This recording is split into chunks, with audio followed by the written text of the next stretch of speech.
Hello, hello, hello, and welcome in again to another edition of the WVSports.com video podcast, Musings from the Mountains. We muse a lot on here, go back and forth. I'm managing editor, Keenan Cummings. I'm staff writer, Patrick Kotnik. We got a lot to talk about, as we usually do, but especially fresh in mind is basketball. West Virginia came into last night, Iowa State, losers of 6 of 7, hadn't won a road game since January 6th. Built a nice 13-point halftime lead. Everything's looking good. And then it's not. West Virginia gives away that lead in basically two plus minutes. I got it down to 4. Iowa State eventually took the lead. And you couldn't help but wonder, oh no, here we go again. Not this time. I think perhaps this win that West Virginia was able to pull off last night, they were able to rally, able to fight that off, come back and win this game 77-71 down the stretch. This win isn't going to play in March. You know, no one's going to say, oh, remember when West Virginia beat Iowa State on the road, the old mighty Iowa State this season. No. But what it does do is this really was a confidence booster. This team needed this game in the worst way. And I almost hate to say it, but they needed it to happen the way it happened to show a little bit of growth. Yeah, I mean, it was very, very, very much needed for West Virginia. First half, was just outstanding. I mean, they shot 56% from the field. They were playing decent defense. I mean, everything was going right for West Virginia. But then for them to, it happened the same way it happened plenty of times before the season. They get up.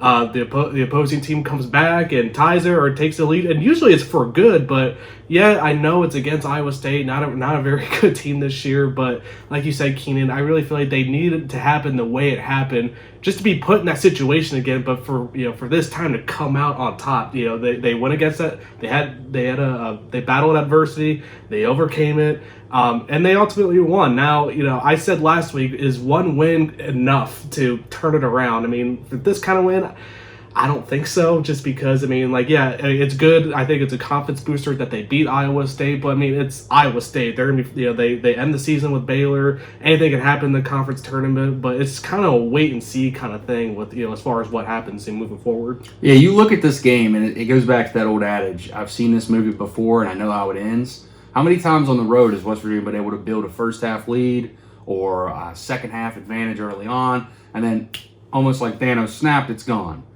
You have to look at, what's causing that? Did this team grow up a little bit? And I think that's the question that you really have after this game. Too little, too late in a sense. Maybe you can argue that. They ended up losing 7 of 9 on the road to get to this point. But I know Iowa State is not a great basketball team. That's clearly established. But going on the road, something they haven't done since it seems like a century ago when they did it at Oklahoma State, and winning the way that they won, I think resonates. We'll see how much. It's not going to get easier at home against Baylor. Exactly. But if you put that together, if you can get some momentum off that, I think it was interesting Bob Huggins mentioned that as well. This team grew up. He thinks maybe they grew up a little bit after the game. Maybe they did. And people forget. It's really easy to forget how young this team really is. Most of the guys are first-year, second-year guys. Even some of your seniors, like Jermaine Haley, is a second-year guy. So a lot of guys that really haven't gone through it, and when they did go through it, it wasn't good. Setting a school record for losses last year is not really how you want to be remembered, but that's what they're working with. And I was impressed with a few things. I like Bob Huggins' lineups at times. At times, I know some of you out there are pulling your hair out. But they did a good job moving the basketball. First half especially, 10 assists on 20 made baskets. They did this thing called passing, not just necessarily dribbling into the defense. Better spacing. Yeah, better spacing. They passed the ball, and they got Derek Culver involved. He finished 7 for 13 for the game.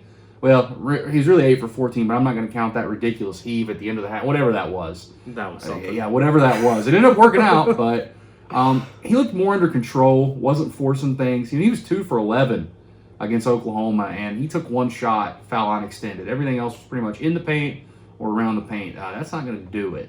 So, got him going. Oscar Tshiebwe had probably the best second half he's had in a while. 9 points, 5 rebounds. All five of those were on the offensive end. One especially critical with his and one to put West Virginia up 7. But all around good. Good for West Virginia. Everyone's been panicking. Press the panic button. Get nervous. This team was still 21 in the net coming into last night. It's pretty good. So they still got some stuff to work with. I think now you can, if there was any doubt you can throw that away. I think this team's a lock for the NCAA tournament now. Can they do anything else? Baylor, then you got the Big 12 tournament, where they could be anywhere from 3 to 7 at this point, depending on what happens over the next, 4 or 5 days. So a lot of basketball left, but it is nice for West Virginia's sake to turn the page a little bit and forget about the nightmare that was February. Yeah, and one thing I'll add too about the Iowa State game is that free throw shooting. I mean, that's been a weakness for West Virginia. Pretty Has much it now. You don't say.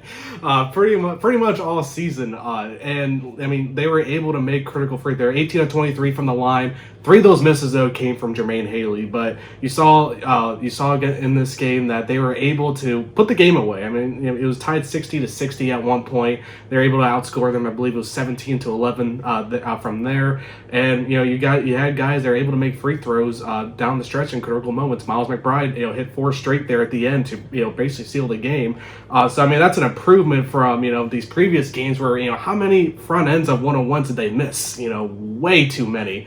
So I mean that's an improvement, and as we've been saying before, we'll see what it does for them moving forward. Yeah, Oscar Tshiebwe 5 for 5 from the foul line. He had some big shots too to keep West Virginia in it during that period we were talking about earlier, where the game could have easily got away from them. Mm-hmm. But 8 guys played 10 plus minutes. Huggins is shortened the rotation a little bit. You're not seeing as much Napper, not as much Route. You did see him a little bit, but not as much.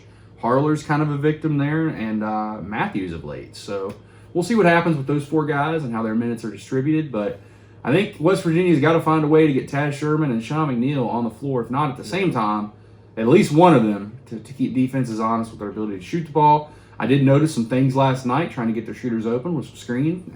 Some guards were setting some good screens, which hasn't happened often, but it feels nice to get a win. The blue lot is sunny and shiny. It's almost like that scene out of Teletubbies. The sun with the smiley face. Everybody's happy. What a difference 24 hours can make. A season, no. But it's nice to get some positive momentum for the basketball program. Mm-hmm. Flipping the script here, football recruiting, it's back. Ding dong, the dead period is dead. Back and better than ever. Ding dong, the dead period is dead. It is indeed. That means West Virginia is going to welcome some visitors to campus. From their first junior day, not of the year. They're ahead of that. This will be their 6th. But first of the spring, some very talented prospects expected. You can get that full list over at WVSports.com. Recommend you check it out. First question everybody's going to ask, commitment. I'm not the type of person that throws out these laudy commitment numbers. Never have been, never will be. Could there be one? Absolutely. Some of these guys are going to be making their 3rd, 4th, 5th visit to campus, and that's what this staff thrives on. They want to get guys on campus. They want to get to know them. They want to build a relationship, and things go from there. The thing that impresses me so much about this staff compared to the previous one I covered is it's not a one-man, it's not a two-man show. Guys don't come and just learn their lead recruiter and their position coach. They know 5, 6 guys. So if one cog of that happens to fall out, it doesn't hurt them that much. It's smart, it's tactical, and it's really kind of an advantage for West Virginia. I was blown away by the last class. I don't say that lightly, but finishing 28th nationally with the time and the kind of constraints they were working with, really impressive. We'll see what happens here. They're already 3 ahead of the pace from last year. I think it was actually today last year they got their first commitment. So we'll see what happens. Could be a very interesting weekend if guys are ready. This is not the type of staff I know that tries to pressure kids. They like to make kids kind of feel comfortable with their decision, and you've noticed there hasn't been a lot of flipping or flopping either way. Guys pretty much, when they commit to West Virginia, have been solid to date. So we'll see. I think it could be a big weekend in Morgantown, though. Obviously, for basketball, you got Baylor coming to town. Not number 1 anymore, but still a big game. You'll have junior day visitors. Spring practice right around the corner, Pat. Mm-hmm. Spring practice. Football. We'll be talking about football. It's back. But I want to remind you, if you enjoyed this video podcast outside of our banner, which I know some of you complain about, we're working on it, I promise. It's a work in progress. Yes, it is a work in progress. Work in progress. I want to remind you that if you sign up for an annual subscription right now, we'll give you $49.50 in gear. Somehow this deal is still going, even though they told me it was not going to be going. Take advantage. Go to the site. We have details. We'll put details in the link below here. Check it out. I recommend you highly enjoy it. We have a lot of content come out daily, kind of spanning the gamut of all West Virginia sports. If this is your first time watching, hit subscribe. Give us a like, too. I know you like us. Maybe not for our looks, but definitely the information. Thank you for tuning in, and we'll be back soon with another edition of Musings from the Mountains.